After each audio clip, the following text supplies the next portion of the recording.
Salam sejahtera bagi kita semua, Bapak Ibu, saudara-saudaraku. Kali ini, saudara-saudaraku, kita akan memahami firman Tuhan dari bacaan Alkitab. Kitab Kisah Para Rasul pasalnya yang ke-25, dibaca sampai ayatnya yang ke-12.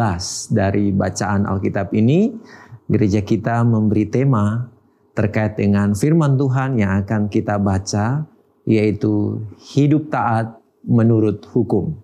Sebelum kita dengarkan perenungan firman Tuhan ini, mari kita dengarkan dulu pembacaan firman-Nya.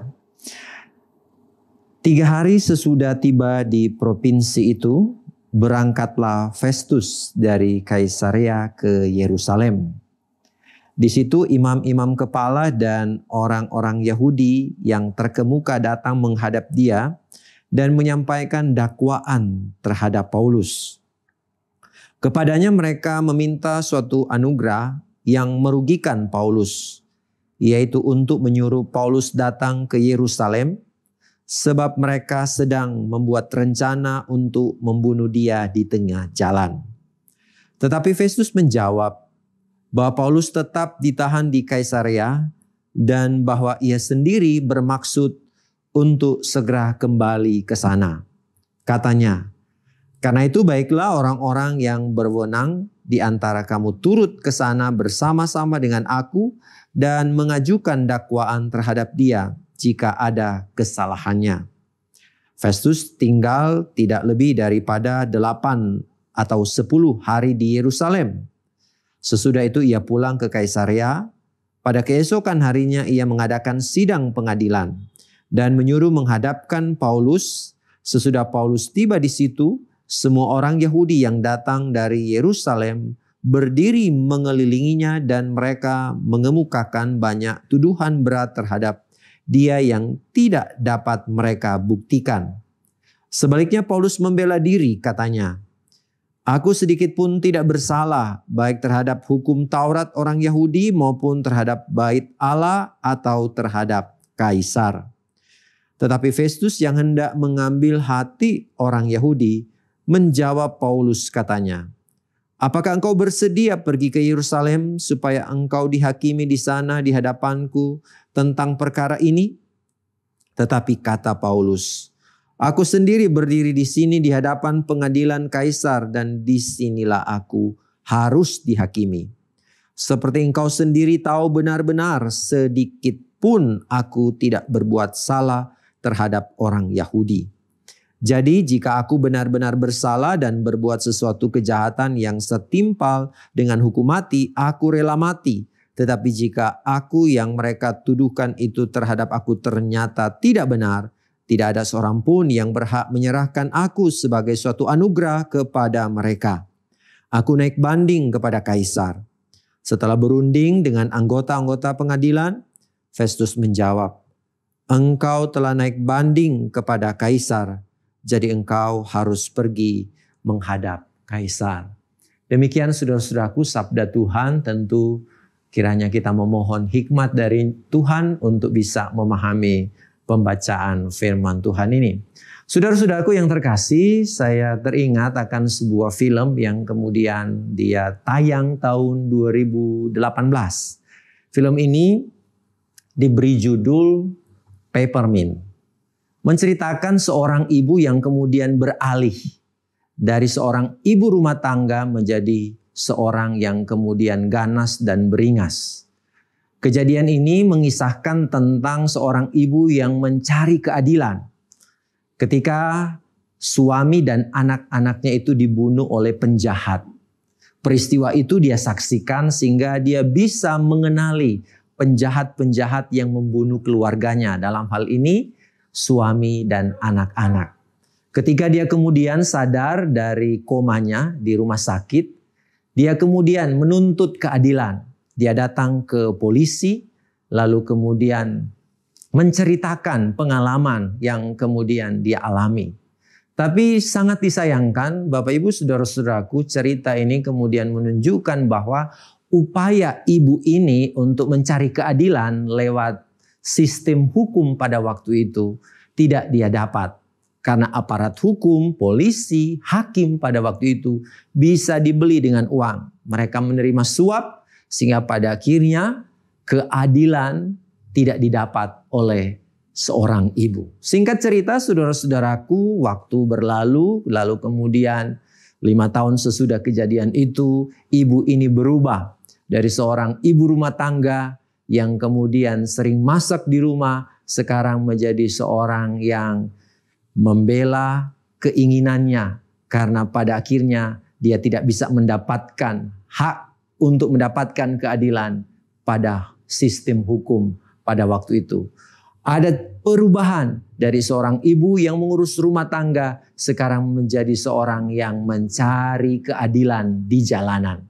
Dan kita tahu bersama saudara-saudaraku bahwa pada akhirnya kisah cerita dari film ini, ibu ini bisa membalaskan ya keadilan yang dia tidak dapat dihukum pemerintah waktu itu, dan dia menjadi seorang yang mencari keadilan sendiri. Dia main hakim sendiri karena dia tidak lagi percaya pada hukum saat itu. Ini hanya sebuah cerita di sebuah film. Tapi saudara-saudaraku, pengalaman ibu ini bisa menjadi sebuah juga pengalaman begitu banyak orang di negeri ini ketika kemudian mau mencari keadilan. Ada ungkapan bilang begini, orang jahat itu terlahir dari orang baik yang tersakiti. Begitu banyak orang jadi jahat. Kenapa? Karena dia mengalami satu pengalaman yang menyakitkan. Contoh saja ini film. Seorang ibu yang percaya pada hukum. Ketika kemudian dia mencari keadilan pada hukum waktu itu dia tidak dapatkan. Karena aparat hukum saat itu termakan suap dan tidak bisa memberi keadilan. Sekarang dia main hakim sendiri. Saudara-saudaraku yang terkasih, sangat ironi. Di negara kita ini begitu banyak produk hukum. Tetapi yang malah melanggar hukum adalah orang-orang yang seharusnya menegakkan hukum. Begitu banyak yang terjadi saudara-saudaraku bahwa nanti kasusnya viral dulu, baru kemudian ditangani. Sebelum viral diabaikan. Tapi ketika dibawa ke media sosial baru menjadi perhatian publik. Baru aparat hukum kemudian datang bagaikan pemadam kebakaran. Walaupun saudara-saudaraku tentu tidak semua aparat hukum melakukan hal yang demikian. Masih banyak juga saudara-saudaraku yang kita lihat ada orang-orang baik di negara kita yang menegakkan hukum. Nah saudara-saudaraku, kita perhatikan bacaan Alkitab yang kita sudah dengarkan tadi.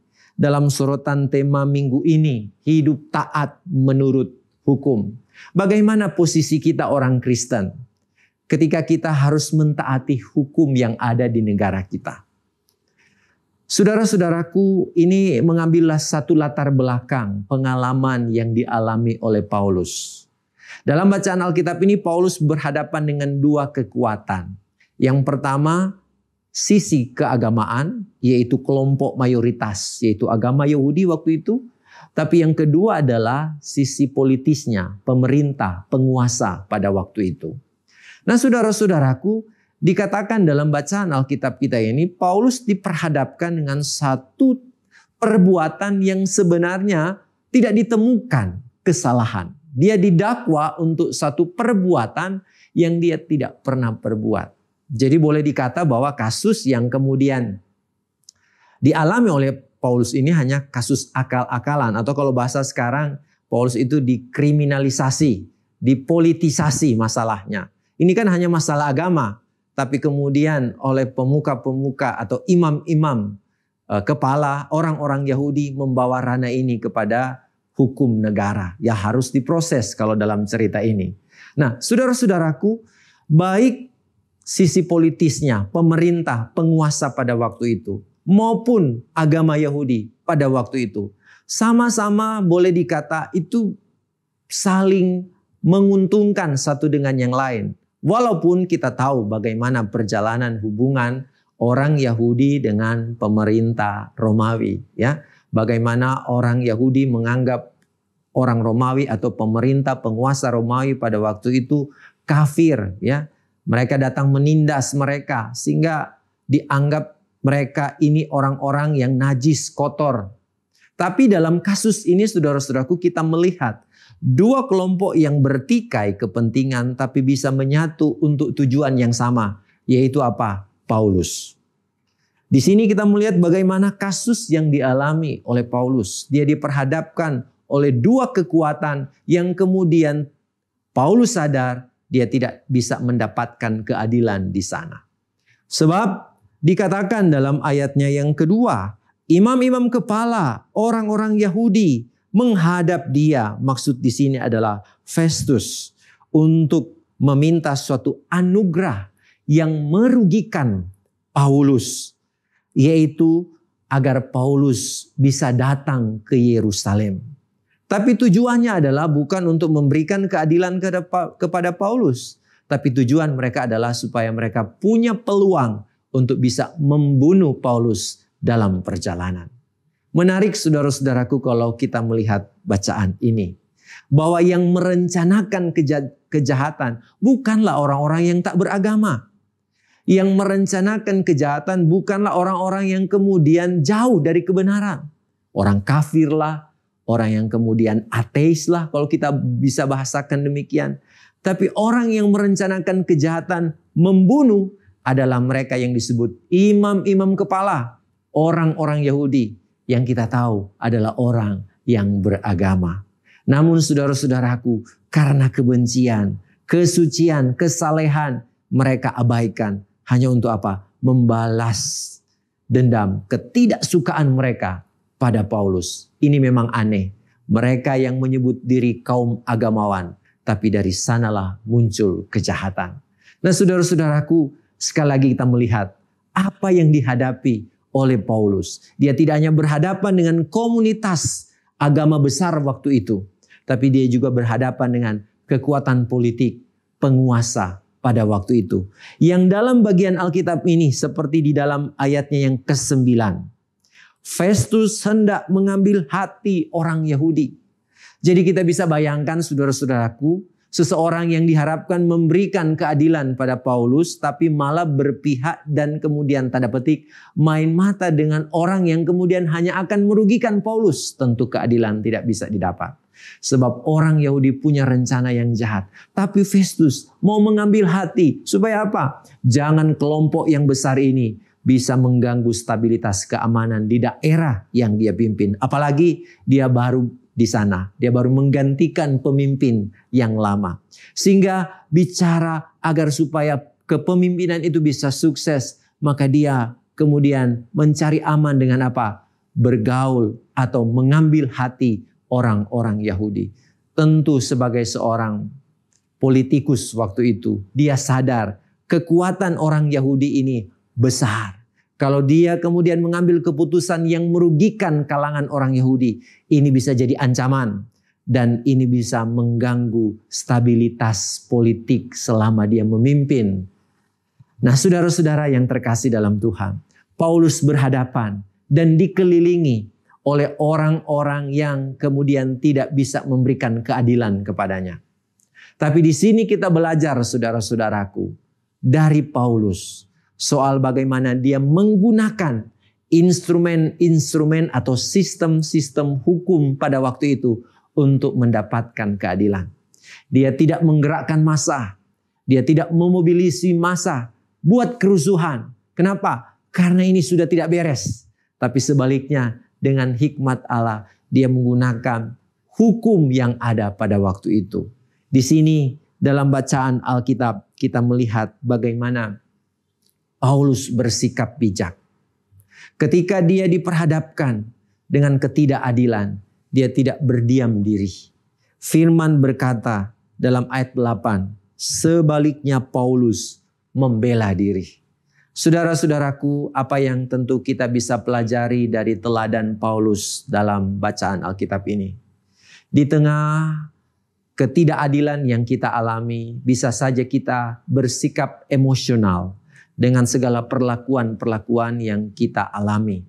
Tentu kita semua ingin diperlakukan benar. Kita semua ingin diperlakukan adil. Tapi mau berharap kepada siapa? Ironi di negara hukum ini adalah rugi kita dapat bukan karena kita melanggar hukum, tapi rugi kita dapat karena kita menaati hukum. Coba perhatikan saudara-saudaraku.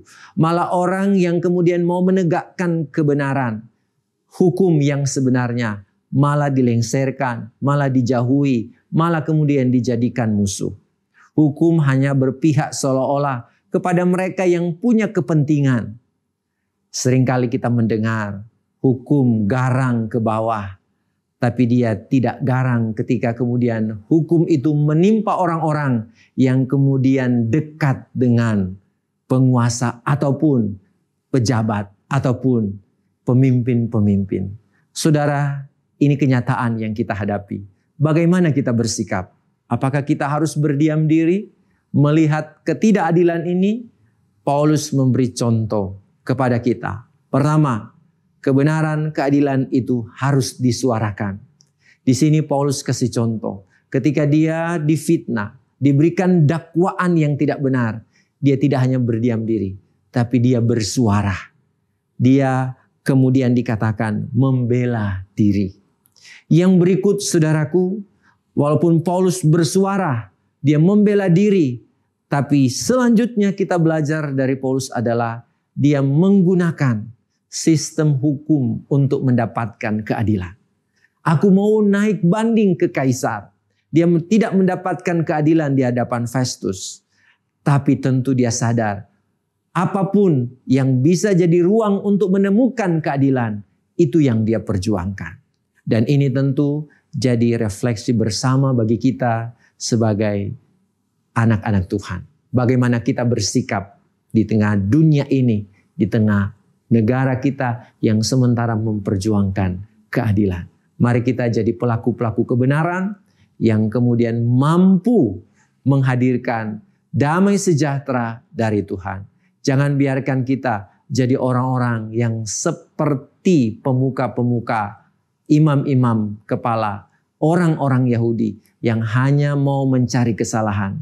Jangan jadikan diri kita sama seperti Festus yang karena ingin mengambil hati banyak orang, mengambil keputusan yang keliru. Tapi jadilah pribadi-pribadi yang seperti Paulus, yang tidak emosi ketika ketidakadilan menimpanya, tapi ketika ketidakadilan menimpanya, dia mencari keadilan sesuai hukum yang berlaku. Tuhan memberkati kita semua. Amin.